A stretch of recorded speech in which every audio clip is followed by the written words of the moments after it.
Bom dia, meu amigo aposentado, minha amiga aposentada. Infelizmente, a vitória na revisão da vida toda não veio em 2023. A vitória total, aquela decisiva, em que o seu benefício vai poder ser revisado um mês a mês e você vai ter direito a receber os atrasados. E olha só, pessoal, neste vídeo aqui, fica comigo até o final, porque nós vamos relembrar tudo o que aconteceu em 2023 e quais são as perspectivas para 2024. Sim, o ano em que eu acredito que nós teremos a vitória final e definitiva na revisão da vida toda. De 2024, olha só, pessoal, eu tenho quase certeza que não vai passar, porque o STF tem sido muito imprevisível, mas todas as conjunturas, todos os fatores levam a crer que sim, acabará em 2024. Não teremos mais pedido de vistas. O processo já foi destacado, ou seja, saiu do meio virtual e vai ocorrer na sessão plenária ali presencialmente no STF, os ministros vão se reunir. Então, a minha expectativa é que nós não tenhamos nenhum retardamento na conclusão do julgamento. Tranquilo?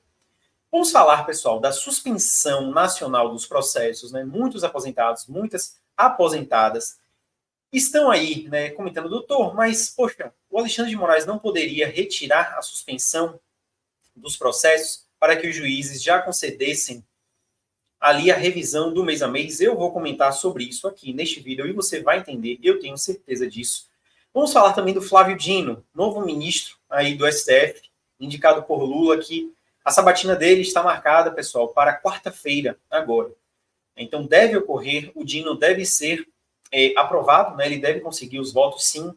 Nós vamos conversar sobre o voto dele na revisão da vida toda, e eu já te adianto que, na teoria, pessoal, ele não pode voltar, certo?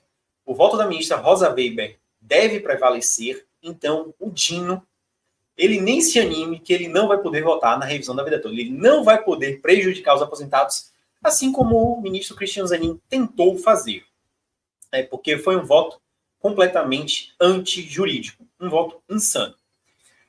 E também, pessoal, as expectativas, claro, para os 3 votos, né, que nós tivemos aí, que quase tentaram complicar toda a revisão da vida toda. O voto do Zanin, o voto do presidente do STF, o Luiz Alberto Barroso, e o voto do Dias Toffoli. Vamos lá.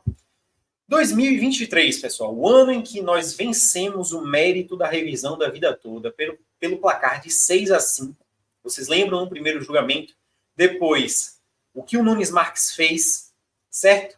Pedindo ali o destaque para zerar a votação e aí ele articular e tentar conseguir os votos necessários. Mais uma vez, sem sucesso, vencemos pela segunda vez, novamente pelo placar de 6-5. E a oposição dos embargos de declaração pelo INSS, falando um monte de abobrinha, um monte de mentira jurídica. Finalmente, ali, a marcação, certo, do julgamento. E aí, o que é que o Cristiano Zanin fez? Pediu vistas para atrasar mais ainda a conclusão do julgamento e no retorno, na devolução do processo, nós tivemos um voto absolutamente insano do ministro Cristiano Zanin, falando um monte de inverdades, nada do que ele escreveu ali no voto tem fundamento na realidade, né? Tentou ali jogar um barro falando sobre desrespeito, omissão, a cláusula de reserva de plenário, que todos nós sabemos que não ocorreu, mas o ministro Cristiano Zanin tentou ali, meia-noite, ele publicou o voto dele. Poucos segundos depois foi seguido cegamente pelo presidente do STF, um presidente do STF, certo? Seguindo um voto completamente atécnico, pobre. E um voto, pessoal, não estou dizendo que o ministro Cristiano Zanin é mentiroso, mas um voto mentiroso, sim, porque as evidências, né, basta ver, e eu trouxe aqui no meu canal, o voto do ministro Marco Aurélio, os fundamentos, o Ricardo Lewandowski, ex-ministro do STF, que seguiu na íntegra o ministro Marco Aurélio, e o Cristiano Zanin tentou, né, de uma maneira assim, como se ninguém estivesse percebendo, falar aquele tanto de besteira no voto dele, 38 páginas de puro suco de atecnia, certo? Um voto atécnico, um voto sem fundamentação jurídica, e foi seguido pelo presidente da instituição. Luiz Roberto Barroso e, posteriormente, pelo Dias Toffoli.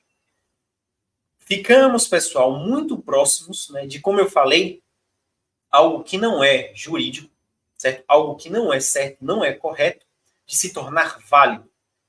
Se o ministro Alexandre de Moraes não tivesse pedido destaque, zerando a votação, claro, com a manutenção do voto da Rosa Weber, mas, graças a Deus, enterrando a 7 palmos o voto do ministro, os votos do Cristiano Zanin, do Luiz Roberto Barroso e do Dias Toffoli.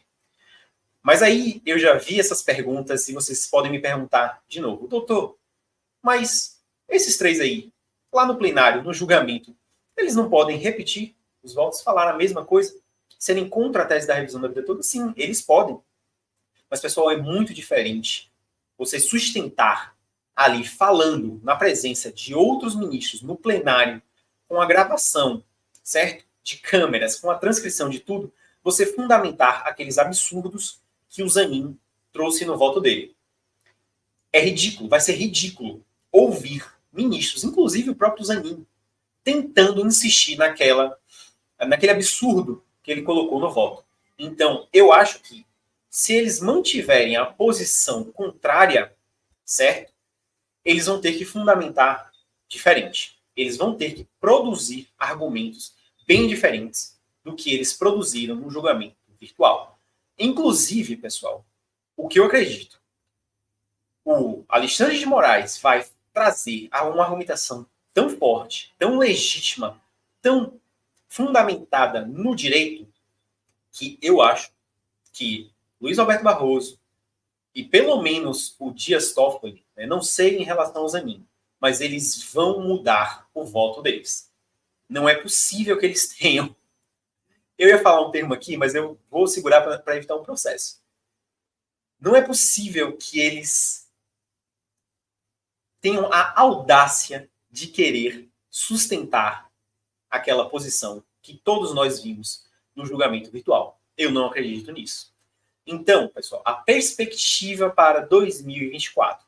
Acho sim que teremos a vitória final, a vitória definitiva. Posteriormente, pessoal, teremos a retirada da suspensão nacional dos processos. E deixa eu te explicar uma coisa. O porquê que o Alexandre de Moraes não... Eu acredito que ele não vai retirar agora a suspensão. Pessoal, existem juízes que são contrários à tese da revisão da vida toda, certo? Existe o direito, existe o que você aí, meu amigo aposentado, minha amiga aposentada, contribuiu a vida inteira e agora, né, você tem um direito legítimo, uma expectativa legítima de ter o seu benefício revisado no mês a mês e receber os atrasados, mas alguns juízes simplesmente, né, entendem de forma diversa, certo? O que vale é o pensamento dele ali na vara que ele exerce a função de juiz.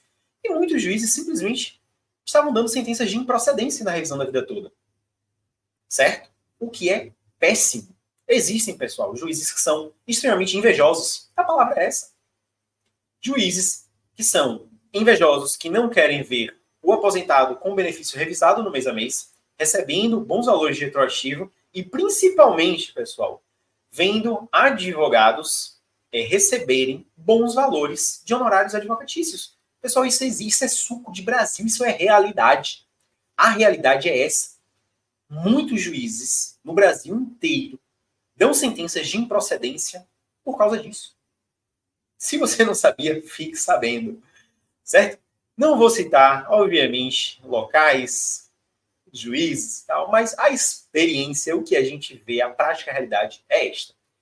Então, apesar de ser muito ruim para, claro, você aí que está esperando, né, muito tempo ter o seu benefício revisado no mês a mês, por outro lado, caso o seu processo, imagine aí, você entrou com o processo da revisão da vida toda, ou você que ainda não deu entrada e vai entrar, cai ali para um juiz que simplesmente dá a sentença de improcedência na revisão da vida toda. E aí? Fazer uma coisa julgada e cair ali na modulação, talvez, né, nos termos propostos pela ministra Rosa Weber, que falou que processos, né, até ali junho de 2019, certo? Você não poderia entrar com uma ação rescisória para modificar processos que já tiveram sentença de improcedência transitado em julgado, ou seja, que não cabe mais recurso. Já imaginou? Se você entra com o seu processo, o juiz dá a sentença de improcedência, você recorre, não adianta, há manutenção da improcedência e você cai na modulação de não poder mais ajuizar uma ação rescisória para modificar a improcedência que você teve no passado. Então, pessoal, a suspensão nacional dos processos, ela tem dois lados.